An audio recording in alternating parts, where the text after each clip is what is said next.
As-sadisu yang keenam, ayyuqallilal akla wasyarba, hendaknya seorang salik menyedikitkan makan dan minum.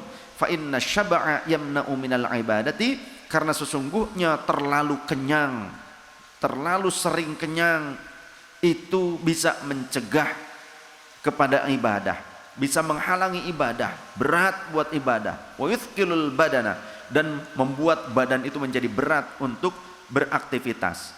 Makanya jangan terlalu berat ya badannya, jangan terlalu membesarkan diri kecuali memang sudah bawaan lahir, bawaan orok. Saat oroknya udah 6 kilo ya sudah susah memang. Wa min fawaidi qillatil akli, dan salah satu faedah untuk menyedikitkan makan, faedah dari menyedikitkan makan itu apa sih? Yaitu sihatul badani. Orang kalau seneng puasa, makanannya teratur, tidak terlalu banyak, itu akan sehat badannya. Kalau mau puasa Nabi Daud saja, sehari puasa sehari tidak, itu lebih baik lagi ya. Sering-sering puasalah, ada yang Senin, Kamis ya, Selasa, Rabu, Jumat, Sabtu, Minggu, Saminggu berarti dah. Perbanyak puasa, perbanyak puasa, perbanyak puasa. Makanya guru-guru kami itu mengajari kami dengan puasa-puasa yang baik. 3 tahun, 3 bulan, 3 minggu, 3 hari. Kecuali setiap tahunnya yang 5 hari jangan puasa.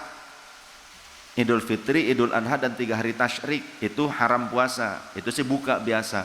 Tapi selebihnya puasa.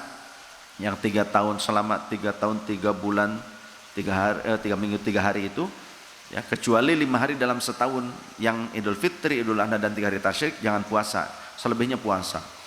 Kemudian ada yang setahun. Kalau yang 3 tahun itu Dalailul Khairat.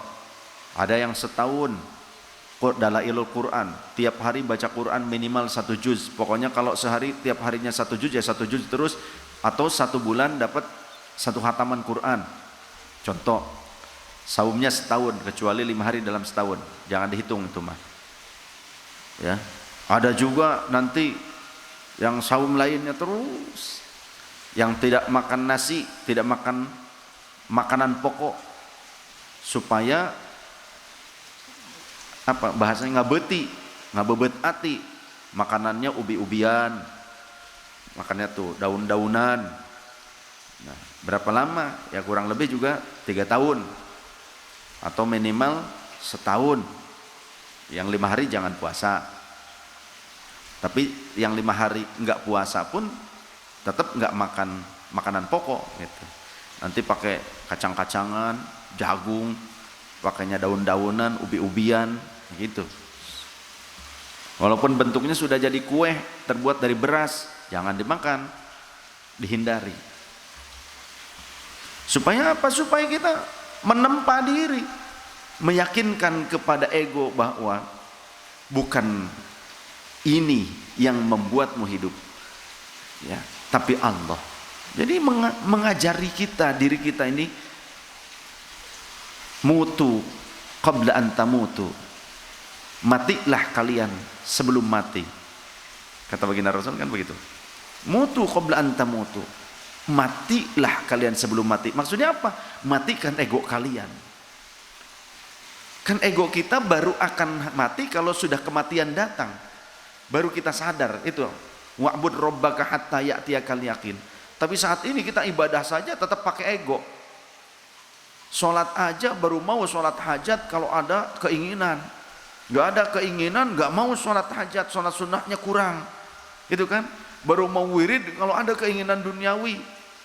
Berarti ibadah kita masih karena ego tuh sebetulnya kalau kita sadari.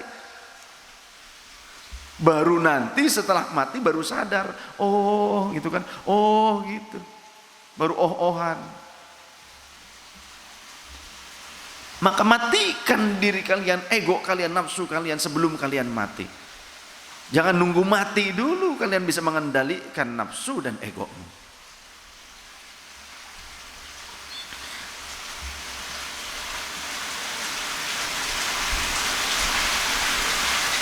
Wadaf'ul amradil badaniyati, menyedikitkan makan juga berfaedah, menghindarkan penyakit badaniyah.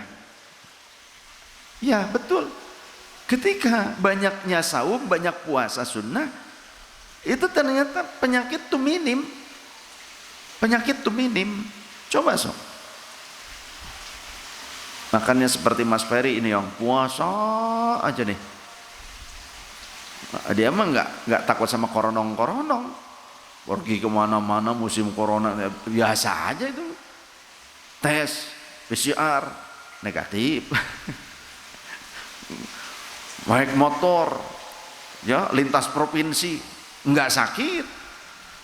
Ya, motor terus jarah silaturahim ke wali atau ulama yang masih hidup atau yang telah wafat. Ayo aja. Coba deh. Nah, itu nyata. Teman kita aja lah ada yang begitu. Tapi kalau kita selalu wah diwawai ku makanannya, bentar-bentar malehoy gitu. Makanya Abuya Muhtadi, Abuya Dimyati mendidiknya santri-santrinya selain masyakoh hafalan ini puasa terus. Cuma Wahabi yang melarang puasa, melarang memperbanyak puasa seperti itu. Wahabi yang haram, bid'ah, nggak ada gitu. Nanti kita kehilangan kekuatan spiritual akhirnya.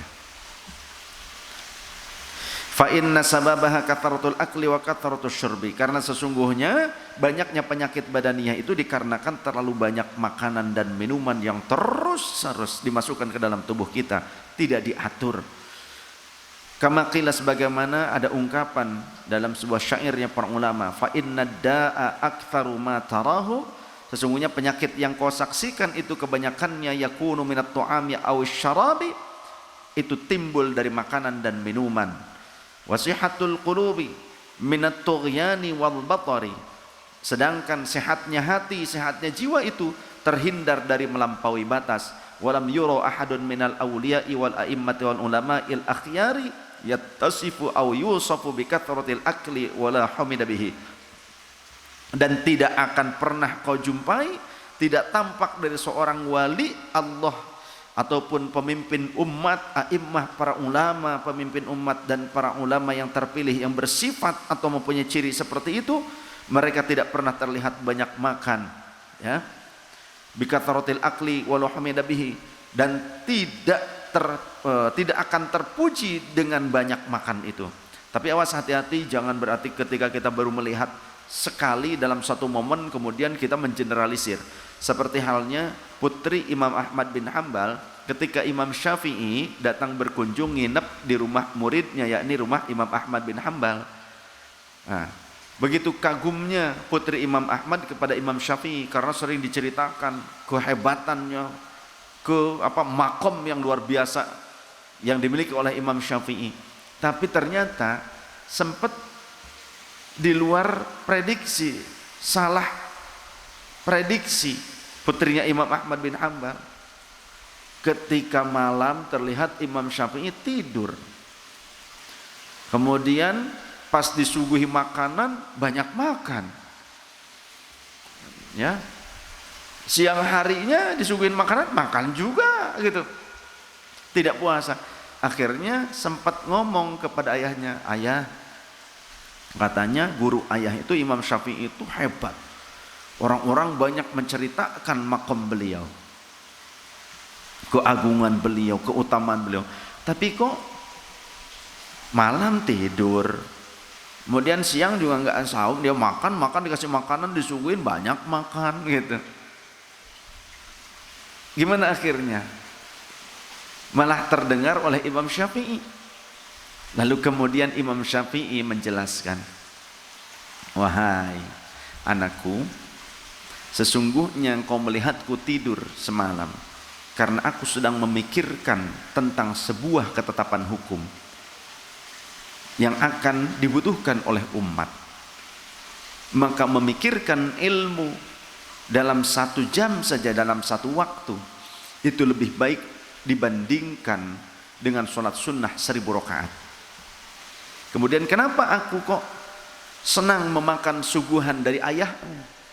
karena aku tahu ayahmu adalah ulama yang wira'i, ulama yang hati-hati, sehingga apa yang beliau suguhkan untukku pasti dari harta yang halal, dan harta yang halal diberkahi oleh Allah Subhanahu wa taala. Terlebih yang menyuguhkannya adalah seorang ulama seperti ayahmu. Dia berharap pahala dari Allah ketika tamunya memakan menyantap hidangannya. Maka dalam hal ini aku juga berharap berkah dari makanan yang disuguhkan seorang alim seperti ayahmu. Ya, makanya kalau disuguhin sekarang di habis ngaji biasanya kan habis. Ini semuanya ngerti tentang bab ini ternyata jamaah. Ya, atau memang kencot si rawat tengah. Kayaknya sih ngerti dengan bab ini, kayaknya gitu ya. Husnuzon saja saya sih insya Allah. Nggak apa-apa dihabiskan makanan, jangan disisakan. Tapi piringnya jangan digigit.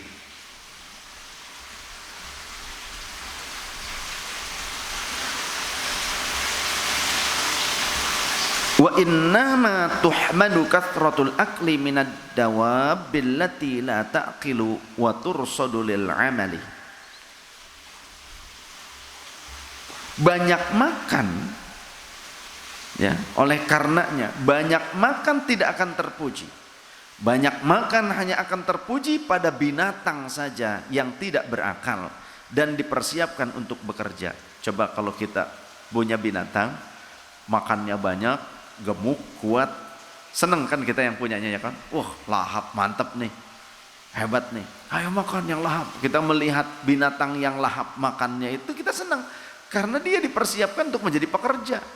Makanya yang lahap-lahap siap-siap menjadi pekerja terus. Nggak jadi bos nanti. Nggak begitulah, mudah-mudahan insya Allah kita ini menjadi orang yang dimudahkan untuk mengamalkan syariat.